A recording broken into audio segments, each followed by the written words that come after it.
অপচয় আর দুর্নীতি বন্ধ না করে দাম বৃদ্ধি করে জ্বালানি খাতের ভর্তুকি তুলে নেওয়া যুক্তিসঙ্গত নয়। এতে সুবিচার প্রতিষ্ঠা করা সম্ভব নয়। কনজিউমার্স অ্যাসোসিয়েশন অব বাংলাদেশ ক্যাবের সংবাদ সম্মেলনে এই মন্তব্য করেন জ্বালানি বিশেষজ্ঞরা। তারা বলেন, নবায়নযোগ্য জ্বালানির ব্যবহার না বাড়িয়ে আমদানি নির্ভর জ্বালানির উপর নির্ভর করছে সরকার। ভর্তুকি তুলে নেওয়া একমাত্র সমাধান নয়। বিস্তারিত জানাচ্ছেন দীপন দেওয়ান। ঢাকা রিপোর্টার্স ইউনিটিতে বৃহস্পতিবার সকালে অসাধু বিদ্যুৎ ও জ্বালানি ব্যবসা সুরক্ষায় মূল্য বৃদ্ধি নয়, জ্বালানির সুবিচার চাই শীর্ষক সংবাদ সম্মেলনের আয়োজন করে consumers association of Bangladesh cab. অনুষ্ঠানে জ্বালানি বিশেষজ্ঞরা বলেন, জ্বালানি খাতের পরিকল্পনায় সরকারের কৌশলগত ভুল রয়েছে। এই খাতের জন্য চুরি, দুর্নীতি, অপচয়ের দায় কেন জনগণ নেবে, এমন প্রশ্ন তোলেন বিশেষজ্ঞরা। IMF চাইবে আর আমরা দিয়ে দিব, তা তো হতে পারে না।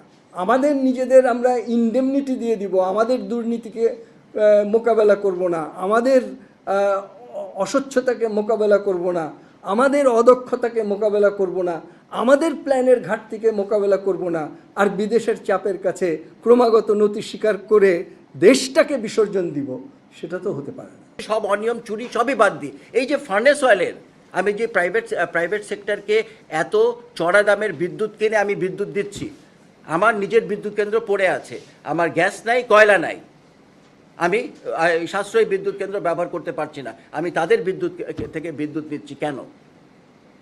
এগুলো কি IMF এর চোখে পড়ে না? বক্তারা বলেন, দুর্নীতি করে যে ব্যয় বেড়েছে তার সমাধানের জন্য জ্বালানি খাতের দাম বৃদ্ধি করছে সরকার। আইন পরিবর্তন করে এক ধরনের খেয়াল খুশি অনুযায়ী ব্যয় বৃদ্ধির সুযোগ দিয়েছে এবং সেটা অটোমেশন করে নিয়ে সেই ব্যয় সমন্বয় করে মূল্য বৃদ্ধি করে নেওয়া হয়েছে।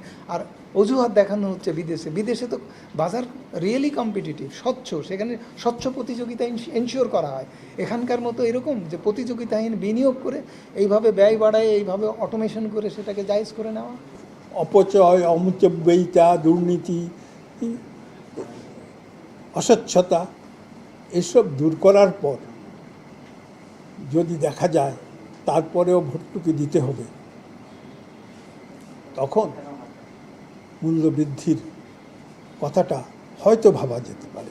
প্রতিযোগিতাহীন বাজার তৈরি করে জ্বালানি খাতে লুণ্ঠন করা হয়েছে বলেও মন্তব্য করেন বিশেষজ্ঞরা। লাভ নয়, লোকসান নয়। দীপন দেওয়ান, বাংলা ভিশন, ঢাকা।